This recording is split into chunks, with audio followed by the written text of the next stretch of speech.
name is Dr. Anthony Levatino.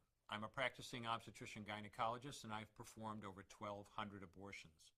Today I'm going to describe a second trimester surgical abortion called dilatation and evacuation, or D&E.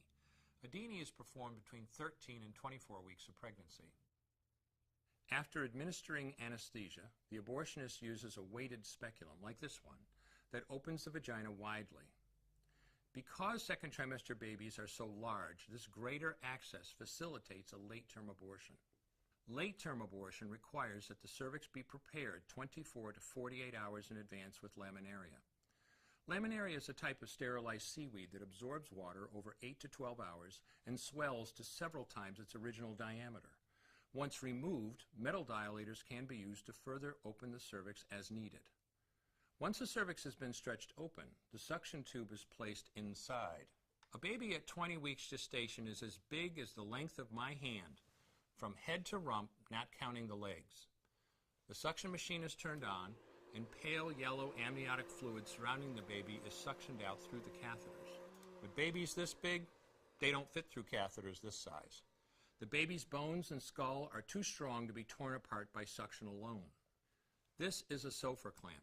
A Sofer clamp is made of stainless steel. It's about 13 inches long. The business end is about 2.5 inches long and a ½ inch wide, and there are rows of sharp teeth. This is a grasping instrument. When it gets a hold of something, it does not let go.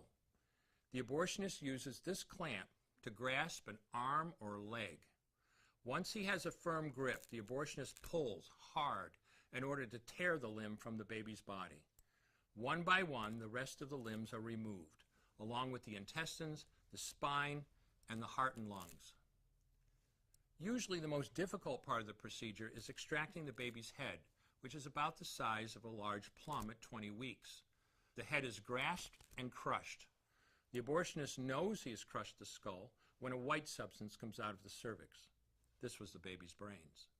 The abortionist then removes skull pieces. He removes the placenta and any leftover parts of the baby with a curette, scraping the lining of the uterus for any remaining tissue.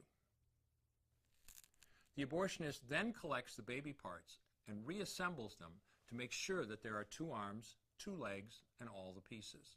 Once all the parts have been accounted for, the abortion is complete. For the woman, this procedure carries a significant risk of major complications, including perforation or laceration of the uterus or cervix, with possible damage to the bowel, bladder, and other maternal organs. Infection and hemorrhage can also occur, which can even lead to death.